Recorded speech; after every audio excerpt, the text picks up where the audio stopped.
So for question number 11, I know I'm asking you for a lot of things.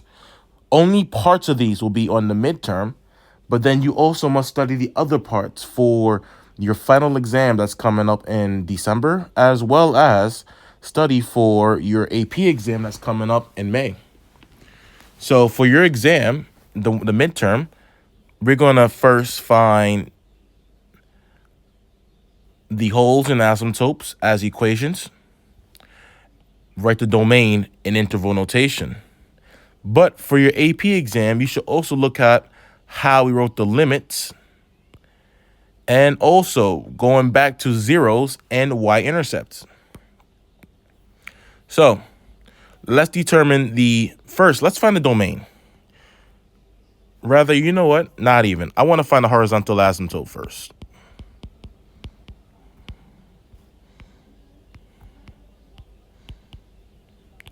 And the horizontal asymptote depends on your degrees of your numerator. So I'm gonna call M. I don't use M and N. I'm gonna call this A, which is degree of your numerator, and B is degree of your denominator.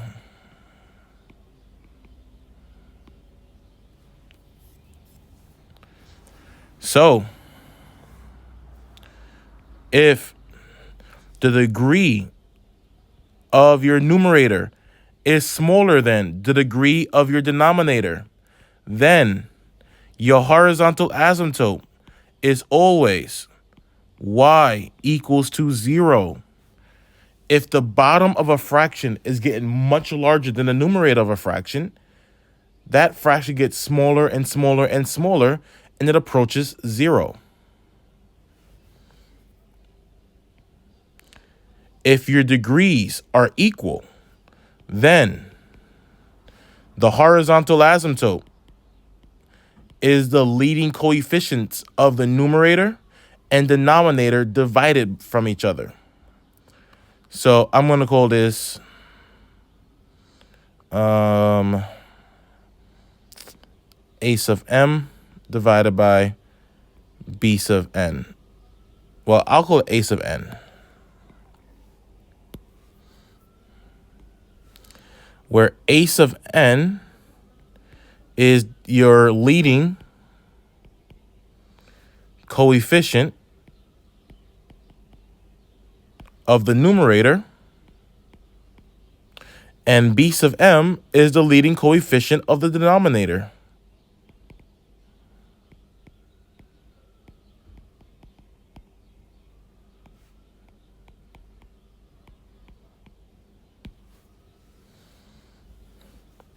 And last but not least, if the degree in the numerator is greater than your degree in your denominator, then there is no horizontal asymptote.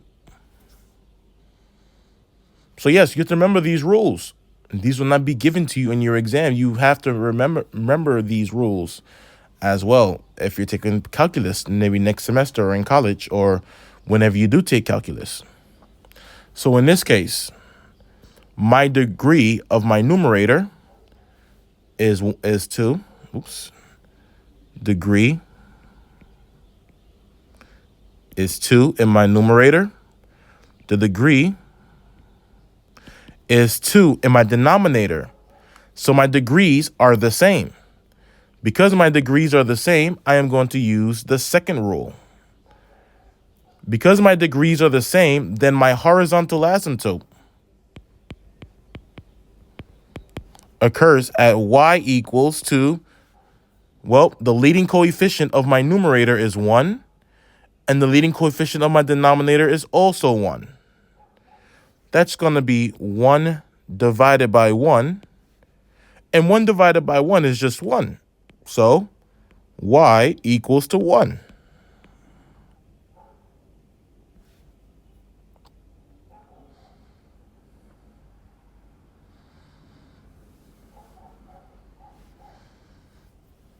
All right.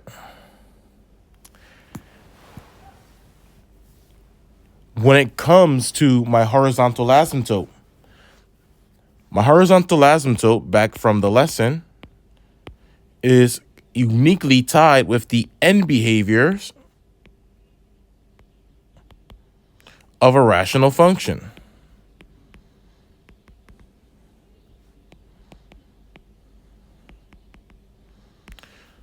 So because it's tied to the end behaviors of the rational function, we have to write two limits.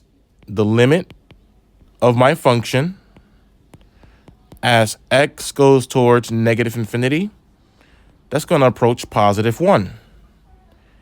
And the limit of my function as x approaches positive infinity is also going to be 1.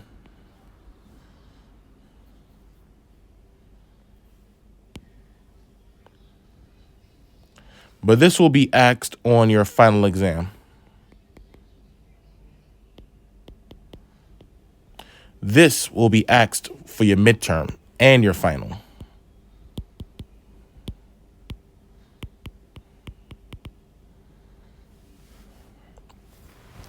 All right, let's move on. So now let's focus on the domain and interval notation. So we're going to move on from this.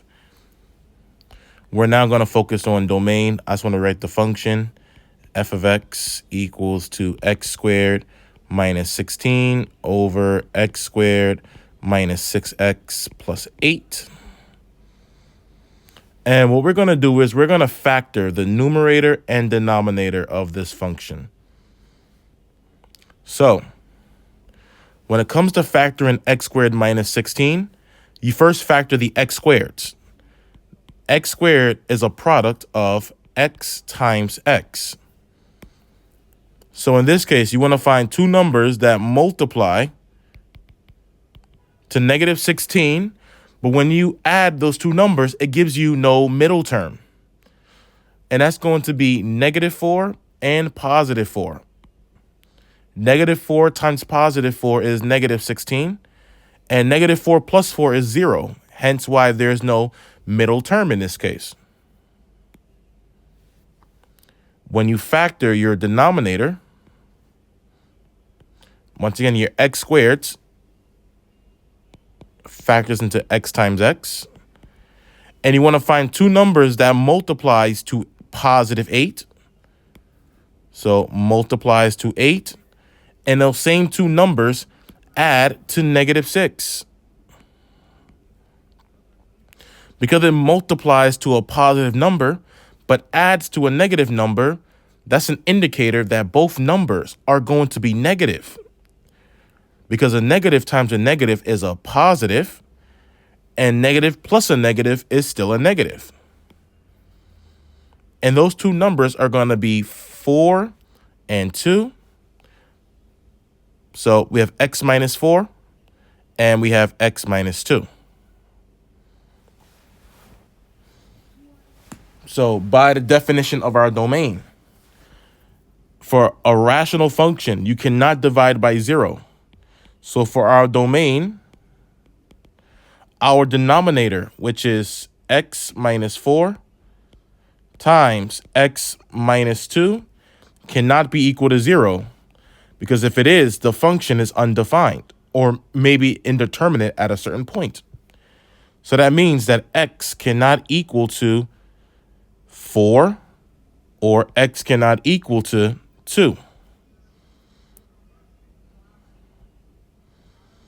And that comes from by using zero product property. Take both factors, set it not equal to 0, and you solve for x. So add 4 to both sides. X cannot equal to 4. Add 2 to both sides. X cannot equal to 2.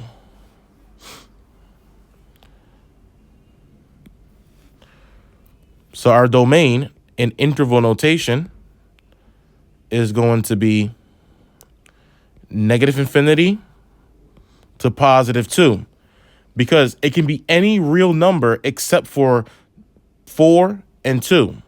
So any number that is smaller than 2 or any number between 2 and 4, or it can be any number that is greater than 4.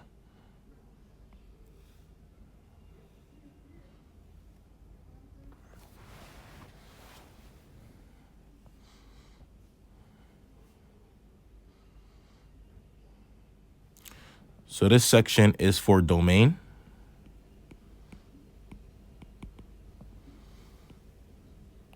The next section is going to be for our holes and asymptotes. So holes and vertical asymptotes.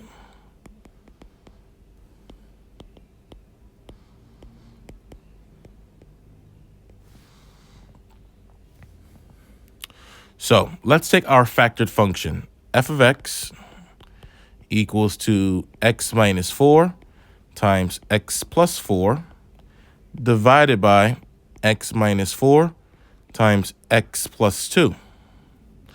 X minus 2, excuse me.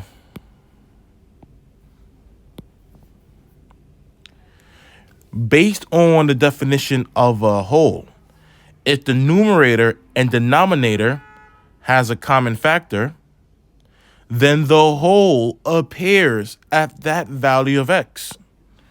In this case, we have two restrictions. X cannot equal to 4, and x cannot equal to 2. The not equal to 4 comes from x minus 4. The not equal to 2 comes from x minus 2. But x minus 4 is a common factor for both numerator and denominator. So these two actually can divide each other out. Which means because they divide each other out, we're left with the function of x plus 4 over x minus 2.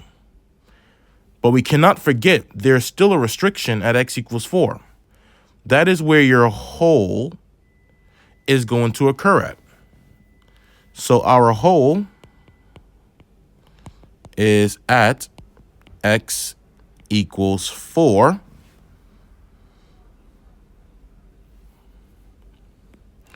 And even though we simplified our function, we still have a denominator. And remember, x minus 2 x minus 2 still cannot be equal to 0. So therefore, we're going to have a vertical asymptote at x equals to 2.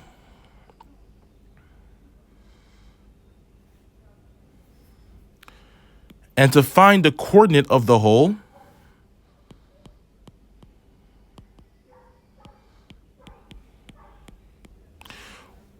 we're going to plug in x equals 4 into the function. Into, was it f of x? I meant to put n of x, by the way. Into n of x. It doesn't really matter, but I want to respect the function. So, n of 4 is going to equal to 4 plus 4 divided by 4 minus 2. And notice how I'm using the simplified version of the function, not the original function, because I'll get 0 over 0, which is indeterminate.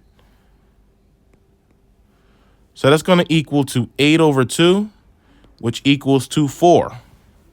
So the whole is at the point of x is 4 and y is 4. So it's going to box our answers. Whole, vertical asymptote, and this is the point of the whole.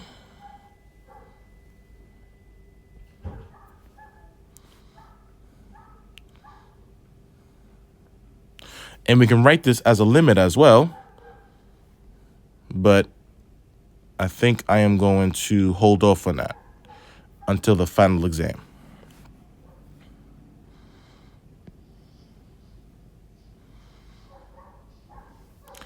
So that is it, what you need for your midterm. But for the final exam, to find the zeros and the y-intercept, you're going to do the following. So to find your zeros, take your reduce function, which is n of x equals to x plus 4 divided by x minus 2, and set that function equal to 0 and solve for x.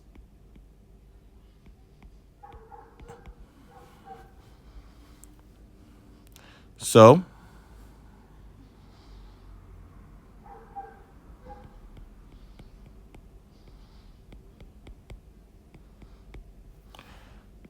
we're going to get rid of this fraction by multiplying both sides by x minus 2. So then the x minus 2 can simplify each other out. 0 times anything, it's 0.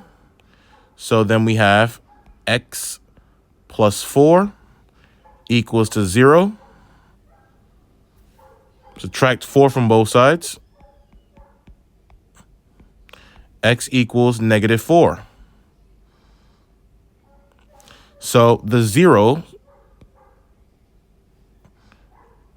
is at negative 4. That is when the graph will cross the x-axis at x equals negative 4. And then last but not least, for your y-intercept,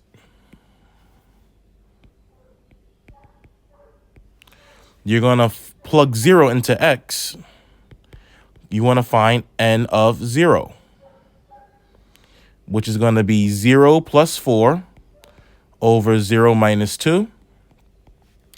That's 4 over negative 2, which is negative 2. Y-intercept is at negative 2.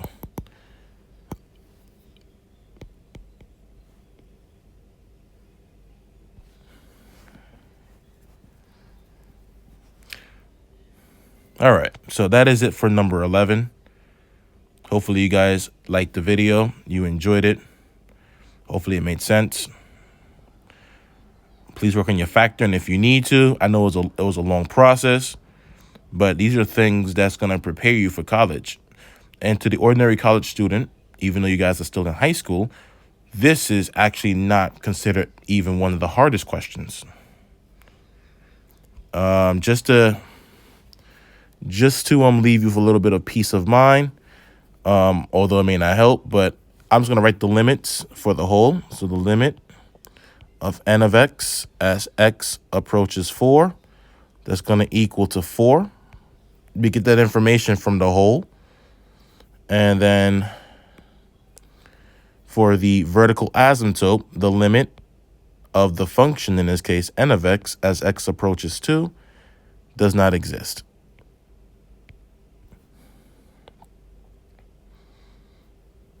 But once again, these are for the final. So I'll put final exam. But this is for the midterm,